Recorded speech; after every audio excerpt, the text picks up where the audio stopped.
Bom dia! O nosso trabalho é sobre a piscicultura consorciada com aves e suínos e o grupo é composto por mim, Patriola, pela Camila, pela Fernanda e pela Gabriele.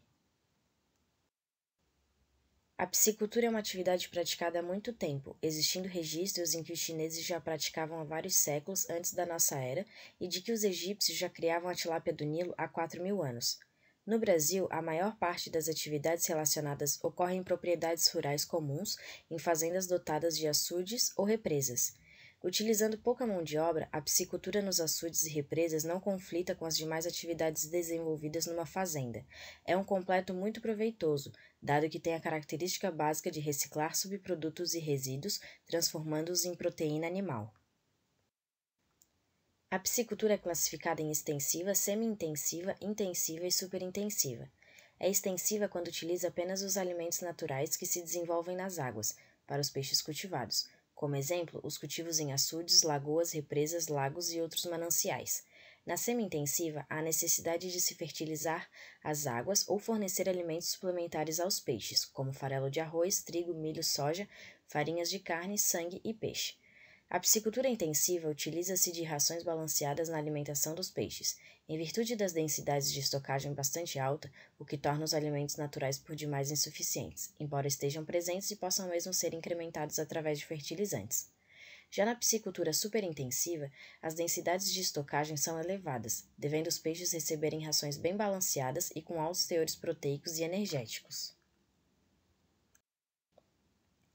O custo da ração balanceada pode corresponder a 70% do custo de produção. É frequente a busca de alternativas para diminuir esse custo. Vários têm sido os métodos de se aumentar a produtividade primária de um ambiente aquático, possibilitando meios de alimentação para os peixes em cultivo. O uso de excrementos de animais vem sendo adotado em todo o mundo, principalmente os de bovinos, suínos, galináceos e marrecos. O uso desses dejetos na piscicultura é parte de um sistema integrado de produção que visa dar um destino aos dejetos ou produzir o aporte de insumos externos, proporcionando mais uma fonte de proteína animal e de renda para o agricultor. Este sistema de integração é mais conhecido como piscicultura consorciada.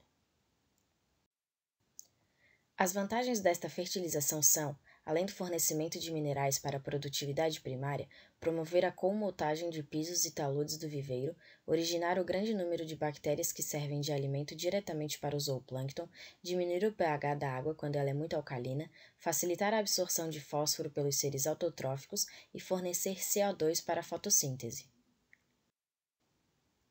A integração da piscicultura com as demais atividades agropecuárias é importante, pois possibilita realizar os cultivos consorciados como, por exemplo, peixes e suínos, peixes e bovinos, peixes e galinhas ou frangos, peixes e marrecos. O policultivo na aquicultura consiste na criação simultânea de duas ou mais espécies aquáticas em um mesmo corpo d'água. É escolhido espécies de diferentes hábitos alimentares, herbívoros, detritívoros e onívoros, e distribuição espacial. Esse cultivo tem o objetivo de otimizar o aproveitamento do alimento existente no viveiro. Essa otimização de aproveitamento alimentar reflete diretamente na qualidade de água e poluentes. As espécies mais utilizadas na piscicultura consorciada com aves e suínos são a carpa comum, a carpa prateada, carpa cabeça grande, carpa capim e tilápia do Nilo, como a espécie principal, por ser um peixe de hábito alimentar onívoro, elevada resistência às condições adversas do meio e às enfermidades, além de possuir uma carne com elevada aceitabilidade no mercado. A base da alimentação dos peixes é um alimento natural, produzido por conta da fertilização da água dos viveiros, promovida pela aplicação dos dejetos. Isso permite um menor investimento e menor risco da perda para os pequenos produtores que estão no início do ingresso da piscicultura. A fertilização melhora a produção dos viveiros, pois ajuda a desenvolver pequenos vegetais, fitoplânctons e animais, zooplâncton e bênton, que servem de alimentos para os peixes.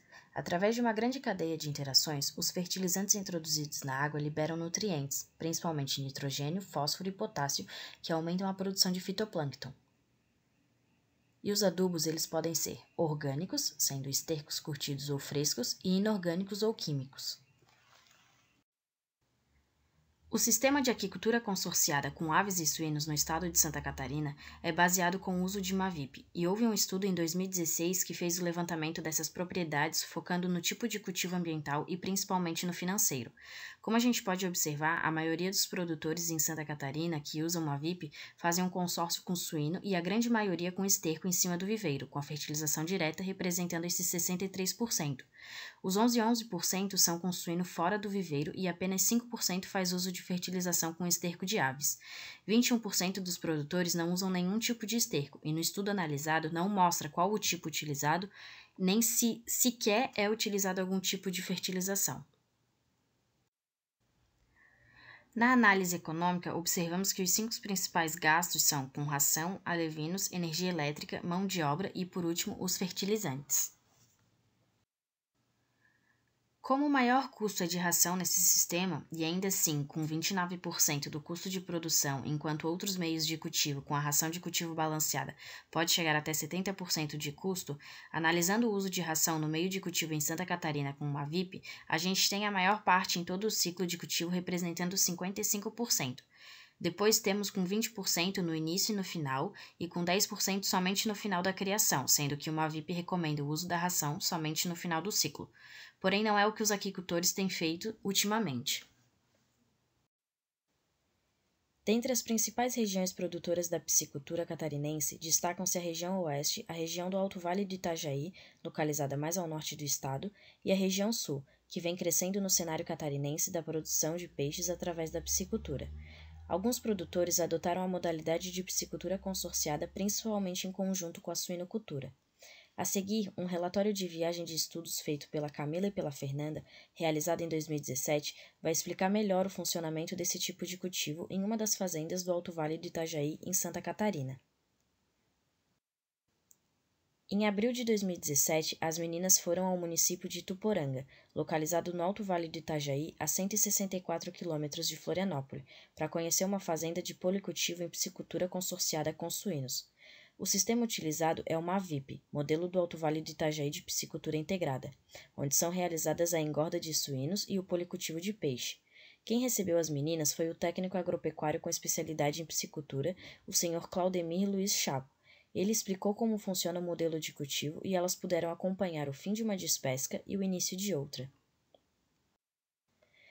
A definição e o desenvolvimento do modelo catarinense de piscicultura estiveram sempre baseados na premissa de que ele deveria atender às características, necessidades e objetivos dos produtores e consumidores, e a adoção desse modelo, baseado na reciclagem, ainda traria como benefício adicional a utilização de matéria orgânica que vinha sendo lançada nos rios, transformando-se em recursos os efluentes causadores de poluição e degradação ambiental. A propriedade é composta de 4 viveiros para engorda de peixes com profundidade média de 1,5 m, no qual cada uma delas possui uma ganja de suínos em uma de suas margens. O bombeamento da água é feito retirando a água do rio Itajaí do Sul e o cultivo é realizado sem renovação de água, somente reposto que é perdido por evaporação e percolação. Todos os viveiros possuem um aerador de 4 pás para diminuir a estratificação térmica e repor 1 mg por litro de oxigênio dissolvido nos viveiros. A área total de policultivo de peixes é de 6 hectares, com a produção total de 120 mil peixes, ou seja, 20 peixes por metro quadrado, com expectativa de produção de 80 toneladas ao fim de 1 ano de cultivo. Na propriedade visitada, a tilápia gift é a espécie principal do cultivo, correspondendo a 80% da produção. Essa escolha se dá pois a tilápia é uma espécie rústica, onívora, de boa aceitação comercial e bom valor no mercado. Além delas, são cultivadas a carpa comum húngara, que é um peixe bentônico responsável pela alimentação dos resíduos de matéria orgânica, a carpa prateada, que age como filtradora comendo fitoplâncton, e a carpa cabeça grande, que alimenta-se de algas maiores e zooplâncton limpando a água. A traíra é usada na fazenda para controle da desova das tilápias, já que a reversão dos alevinos não é de 100%, tendo em vista que a produção ideal seria só de machos pelo tamanho e o ganho do peso. No policultivo consorciado com suínos, existe um aporte grande de matéria orgânica responsável pela fertilização da água e produção do plâncton. São utilizados 60 suínos por hectare de área inundada para evitar o acúmulo de matéria orgânica que ficam na granja construída junto aos viveiros, de tal forma que viabilize a formação de piscina interna com 1 metro de largura, 15 centímetros de profundidade no comprimento da granja que tem assoalho de pedra ardósia. O processo de engorda dos suínos tem a duração de 90 dias, sendo realizados 4 ciclos durante o ano, onde os animais chegam com 20 quilos e são encaminhados ao abate com 100 quilos. A ração e os suínos são fornecidos pelas empresas que pagam R$ 20 por cabeça no fim de 90 dias ao produtor pelo trabalho realizado. Vale lembrar que, além do dinheiro, o produtor ganha a matéria orgânica produzida pelos suínos. As tilápias começam a receber a suplementação balanceada da ração comercial após atingirem 200 gramas até o momento da despesca. A conversão alimentar é de 2,5 para 1 kg para os suínos e de 0,75 para 1 kg para as tilápias, sendo informado pelo Sr. Chapo que se fosse realizado o policultivo tradicional, usando somente a ração comercial para os peixes, a conversão alimentar das tilápias seria de 1,5 para 1 kg. O uso de fertilizantes orgânicos pode trazer algumas desvantagens, por exemplo, são pobres em nitrogênio, fósforo, potássio. Se necessita grandes quantidades, sua composição é variável. Pode conter elevada concentração de metais pesados, pode estar contaminado com antibióticos, precisa-se de maior concentração de oxigênio dissolvido no meio e pode acelerar a degradação do fundo dos viveiros. A carne das aves, marrecos, ficam mais saborosas e com menos gordura pelo fato do seu movimento e exercício de natação nas águas dos viveiros do peixe. Além do mais, o marreco, quando nada e no seu movimento de entrada e sai de água, está introduzindo o necessário oxigênio do ar na água, fundamental para a respiração do peixe e para a vida aquática em geral. Portanto, o marreco ajuda a despoluir, vitalizando o sistema ambiental para maior produtividade em geral.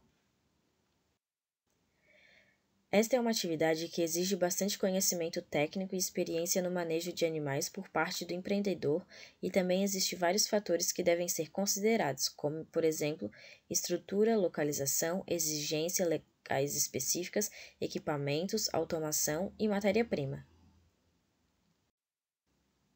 Para se ter uma melhor ideia desse tipo de cultivo, passaremos agora uma reportagem da IPAGRE sobre a piscicultura integrada Mavip. Muito obrigada pela atenção.